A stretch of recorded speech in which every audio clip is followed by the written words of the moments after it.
Hello and welcome to the Rested Podcast, where we explore travel time rather than destinations and the joys and surprises of shared transport.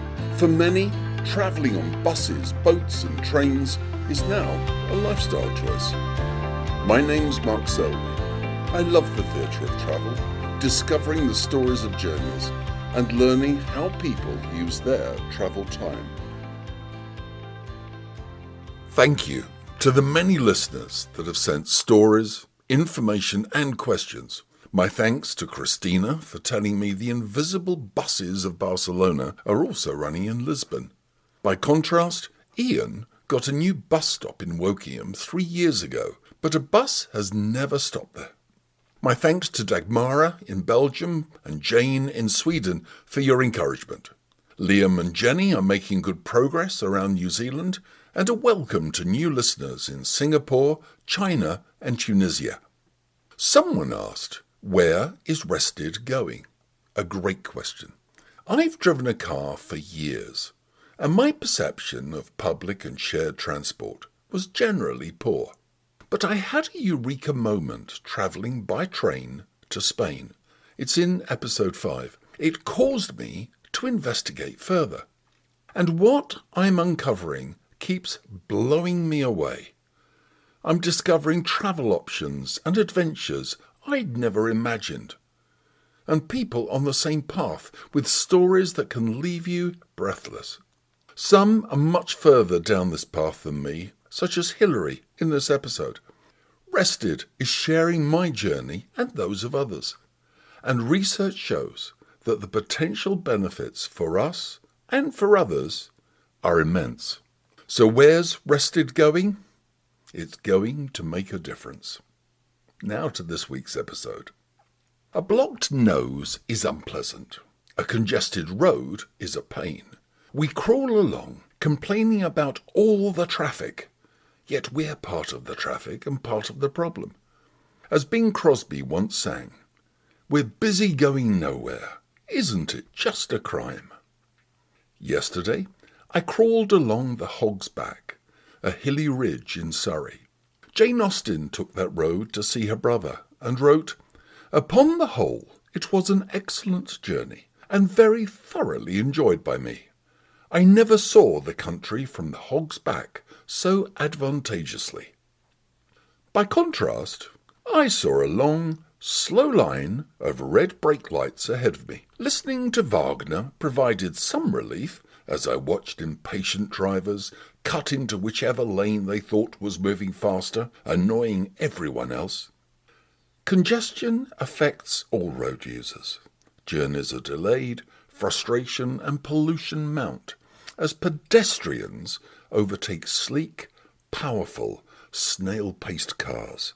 Those cars can achieve very high speeds and accelerate to 60 miles or 100 kilometers per hour in next to no time. Their capabilities are lauded, but seem irrelevant unless they're driven on a racetrack. Rather than time to reach 60, perhaps the time to reach 20 miles an hour would be more relevant, as they seem to be driven mainly in cities, where 20 is becoming a common speed limit. There, drivers of very fast cars achieve their primary goal of being seen in the vehicle rather than exercising it. And sitting in congestion encourages more attention. Sadly, electric vehicles aren't the solution to congestion. They require the same amount of road space as other cars. In Norway, almost 90% of new cars sold are now electric, but congestion continues. Road planners know how to keep roads flowing, but their funders' ambitions, disinformation, and even conspiracy theories thwart good solutions. Here's an example. Imagine a drain pipe. It's designed to cope with expected amounts of water. If things change, heavier storms or maybe new housing, the usual solution is to replace the pipe with a larger one, increasing capacity to cope with extra water and sudden surges. Unfortunately, the same logic is often applied to roads. If a road is congested, add another lane. Misinformed motorists think it works and vote for politicians proposing these congestion-busting schemes. They'll then tolerate additional delays caused by lane construction roadworks, believing a better future beckons. But they don't work. Once completed, the widened road attracts new motorists, seeking easier, faster routes, resulting in more demand and, eventually, a return to the original congestion. It's called induced demand. And some planning decision makers focus on the flow of vehicles, not the flow of people. It's important, as most cars are occupied by the driver alone. To improve the flow of people without building new lanes, it's far better to encourage shared transport, carpooling or public transport use. A bus needs far less space to carry 40 people than 40 single-occupant cars.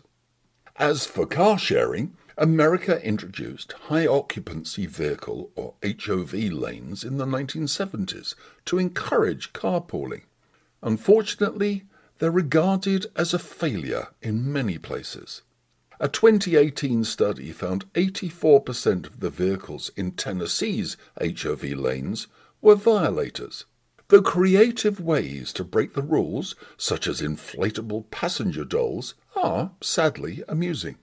Remember that scene in the movie Airplane?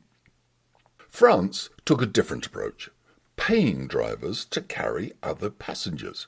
Drivers are paid €3 per passenger, and the passenger rides for free. Drivers also receive a bonus of €100 after completing 10 rides. One operator reported that 94% of drivers continued carpooling regularly after receiving the subsidy. It seems people really do enjoy the company of others. Hooray! Hilary Bratt believes in car sharing. She's an 82-year-old hitchhiker. She started hitching lifts as a teenager and has travelled the world. In her books, she describes amazing encounters with strangers who have given her lifts. She says it confirms the innate kindness of most human beings, and she tells wonderful stories of her adventures and of people. On one occasion, Hilary and her future husband took the ferry to an island in Maine. They wanted to see as much of the island as possible in a day before returning to the mainland, so they raised their thumbs. She writes, "A man soon stopped, and we explained our open-ended plans. 'Okay,' he said, 'I'll show you where I live.' He drove us a few miles, stopping outside a white clapboard house, where he got out, indicated the driver's seat, and said, 'You kids go and explore. This is my house. Just bring the car back when you've finished.'" Good reading and listening materials are vital when travelling. Apart from Hilary's books, I recommend the 99% Invisibles podcast, ongoing review of Robert Caro's book, The Power Broker. The book is a famous biography of Robert Moses, one of the most powerful people in New York's history, an urban developer who changed the face of the city between the 1920s and the 1970s. He displaced hundreds of thousands of residents and destroyed neighborhoods to build multiple expressways for cars in their place. Moses didn't drive a car, nor was he ever elected.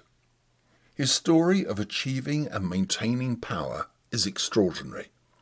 The expressways were meant to end congestion and improve the overall quality of life for New York's residents. They achieved neither. Sitting on a bus, you see how badly some motorists drive. Running red lights, failing to stop at crossings, and speeding are commonplace. And as vehicles become larger and heavier, they're far more likely to kill people in smaller cars, cyclists, and pedestrians. Now, drivers of these bloated vehicles bizarrely have poor visibility, despite the vehicle's height, due to an enormous bonnet obscuring people or objects in front of the vehicle. They destroy road surfaces faster, increase toxic tyre pollution, and reduce on-street parking capacity. Oh, and their road footprint makes congestion worse. It's not altogether surprising that small bumper stickers are appearing on some of these beasts that say, "Big car, small dick." I assume the vehicle owners don't apply them. Driving is stressful. Being chauffeur-driven on a bus or train is calmer, more productive, and surprisingly entertaining. Try it. Quite apart from the people you'll see and possibly meet, there are some drivers, guards, or ticket collectors who are really entertainers in uniforms. Their comic descriptions of destinations or sharing unbelievable tales between safety messages are funny. Their interpersonal skills can be wonderful, showing genuine interest in what someone's knitting, reading, or the plant they're carrying, giving calm guidance to the passenger that missed a connection, engaging with the unheard, sprinkling smiles and chuckles through a train carriage that continue to echo after they've passed. My wife and I met one on a train recently. He was checking tickets, making us laugh, and caused passengers to chat with each other. One woman so appreciated his help and humour that she genuinely left the train with a tear in her eye. It's good to arrive at a destination with a smile on our face. They're contagious and cause others to smile too. If we've been stuck behind our driving wheel in congestion, the smiles are rarer. But we, as travellers, can help reduce congestion if we want to, sharing rides with others. Perhaps we'll meet someone interesting and listen to their story. It's not difficult. It can actually be fun. Thanks for sharing your stories. They certainly make me smile. Please keep sending them to restidpodcast@gmail.com. Until next time, enjoy your travels.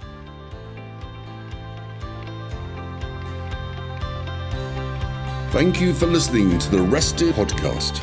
Please subscribe on your preferred podcast service and share with a friend. I look forward to hearing from you and sharing your travel stories. Please email restidpodcast@gmail.com. Thanks to everyone that has contributed to Rested so far. Enjoy your travel time.